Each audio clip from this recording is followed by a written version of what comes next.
மதுரை மாவட்டம் சூரப்பட்டி அருகே பாலாறு குறுக்கே தடுப்பணை கட்டுவதற்கு சிவகங்கை மாவட்டம் சிங்கம்புணரி பகுதி விவசாயிகள் தொடர்ந்து போராட்டத்தில் ஈடுபட்டு வருகின்றனர். இவர்களின் குற்றச்சாட்டு என்ன, கோரிக்கை என்ன, பார்க்கலாம் இந்த செய்தி தொகுப்பில். திண்டுக்கல் மாவட்டம் நத்தம் அருகே உள்ள கரந்தமலை பகுதியில் உருவாகும் ஒரு சிற்றாறுதான் பாலாறு என்று அழைக்கப்படுகிறது.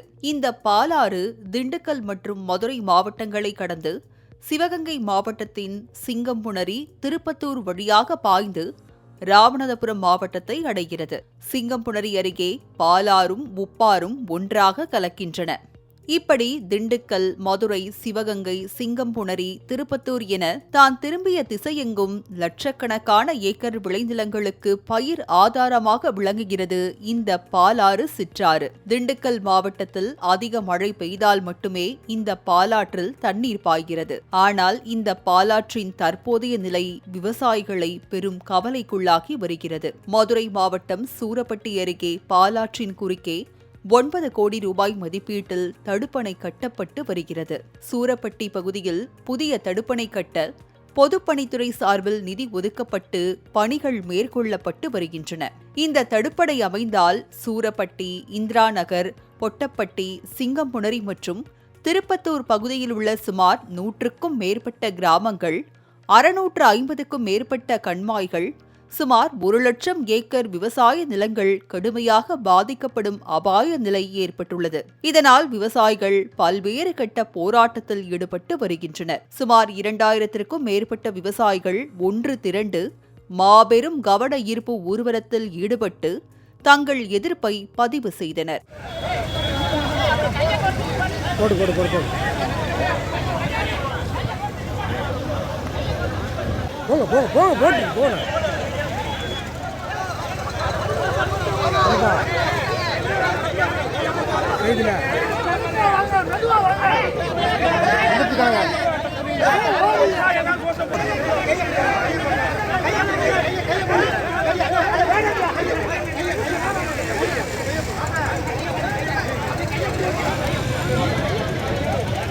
இந்த ஆர்ப்பாட்டத்தின் மூலமாக அரசுடைய கவனத்தை ஈர்ப்பதற்காகத்தான் இந்த கவன ஈர்ப்பு போராட்டமாக இந்த போராட்டத்தை துவங்கி இருக்கிறோம்.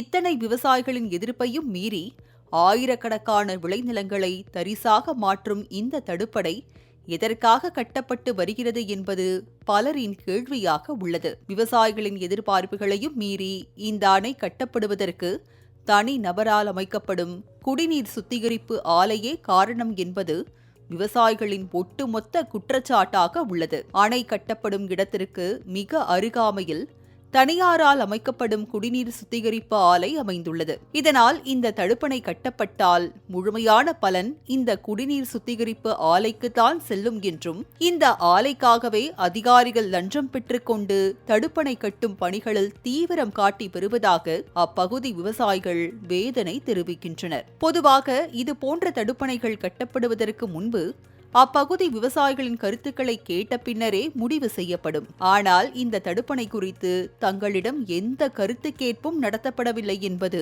பாதிக்கப்பட்ட விவசாயிகளின் ஒட்டுமொத்த குற்றச்சாட்டாக உள்ளது. அந்த கட்டுற இடம் முழுக்க ஒரு தண்ணீர் பிளான்ட் இருக்கு. பக்கத்துல தனியார் தண்ணீர் சுத்திகரிப்பு ஆலை இருக்கு. அதுக்கு பக்கத்துலதான் இந்த அணையை கட்டுறாங்க. முழுக்க இது இந்த அணை அவங்களுக்கு தான் பயன்படுது, மக்களுக்கு பயன்படுற மாதிரி அது அந்த அணையே கிடையாது. எந்த ஒரு பிரிவுகளும் கிடையாது, எந்த ஊருக்கும் போகிற பிரிவுகளும் கிடையாது.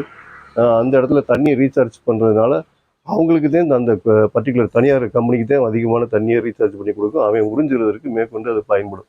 அப்படித்தான் இந்த அணை கட்டப்பட்டிருக்கு. தவறான இடத்தில் அணை கட்டப்பட்டு வருவதாக கூறும் விவசாயிகள் 2 அடிக்கு மேல் தண்ணீரை தேக்கினால் தங்களின் வாழ்வாதாரம் முற்றிலுமாக அழிந்துவிடும் என்று வேதனை தெரிவிக்கும் விவசாயிகள் இந்த தடுப்பணைக்கு பிரிவு வாய்க்கால்களே அமைக்கப்படவில்லை என்றும் குற்றம் சாட்டுகின்றனர். இதே மீறி அந்த இடத்துல கட்டினீங்கன்னா தரைமட்டத அளவுக்கு 2 அடி உயரத்துக்கு மேல நீங்க அணையை கட்டுவதற்கு அனுமதிக்க கூடாது. தண்ணி அந்த இடத்துல நீங்க அதுக்கு தண்ணி ரீசார்ஜ் பண்ணா 2 அடிக்கு உயரத்துக்கு நீங்க நிப்பாட்டினா போதும். அதுக்கு மேல தண்ணியை நிப்பாட்டுறது எங்களுடைய வாழ்வாதாரத்தை முழுமையா பறிக்கிறதா அர்த்தம். நாங்க கிருங்காக்கோட்டை கிராமத்துல 40 கம்மாயினா எங்களை போல நூற்றுக்கணக்கான ஊர் எங்களுக்கு பின்னாடி இருக்குது. இங்கிருந்து தொண்டி வர 125 கிலோமீட்டர் வரை இங்கே இது நெட்டுக்கு இந்த பாசனம் இருக்குது. பெருமழை வந்தால் மட்டுமே தண்ணீர் கிடைக்கும் இந்த பாலாற்றில் தடுப்பணை கட்டப்பட்டால் ஒரு சொட்டு தண்ணீர் கூட கிடைக்காமல் விவசாயம் முற்றிலுமாக பாதிக்கப்படும். இப்படி தனியார் ஆலைக்கு நீர் ஆதாரம் வேண்டி லட்சக்கணக்கான ஏக்கர் விளைநிலங்களையும் ஆயிரக்கணக்கான விவசாயிகளையும் குழி தோண்டி புதைக்கும் இந்த திட்டத்திற்கு எதிர்ப்பு தெரிவித்து விவசாயிகள் தங்கள் கழுத்தளவு மண்ணில் புதைத்துக் கொண்டு திருவோடு ஏந்தி போராட்டத்திலும் ஈடுபட்டனர். வேண்டும் வேண்டும் பாலாற்றில் நீர் வேண்டும், பாலாற்றில் நீர் வேண்டும். கட்டாதே கட்டாதே கட்டாதே கட்டாதே தடுப்பணை கட்டாதே தடுப்பணை கட்டாதே கட்டாதே கட்டாதே பாலாற்று குறுக்கே கண கட்டாதே பாலாற்றின் குறுக்கே தடுப்பணை கட்டாதே. தடுப்பணை கட்டும் பணிகளை நிறுத்த வேண்டும் என்றும் தங்களுக்கு தடுப்பணையே தேவையில்லை என்றும் வேதனையுடன் தெரிவிக்கின்றனர். பாத்தீங்கன்னா இந்த ஆறு ஒரு சிற்றாறு தான் இதுல காற்றாட்டு வெள்ளம் மட்டும்தான் கரந்தமலைங்கிற சொல்லக்கூடிய இடத்துல எங்களுக்கு காற்றாட்டு வெள்ளமாத்தான் வரும். இதை வச்சுதான் நாங்க விவசாயம் மற்ற எங்களோட அடிப்படை தேவைகள்லாம் குடிநீர் ஆதாரம் எல்லாமே பயன்படுத்திக்கிட்டு இருந்தோம். ஆனா இதுல ஏற்கனவே 4 அணைகள் கட்டப்பட்டுருச்சு. இப்போ 5ஆவது ஒரு புதிய அணைகளும் கட்டுறாங்க.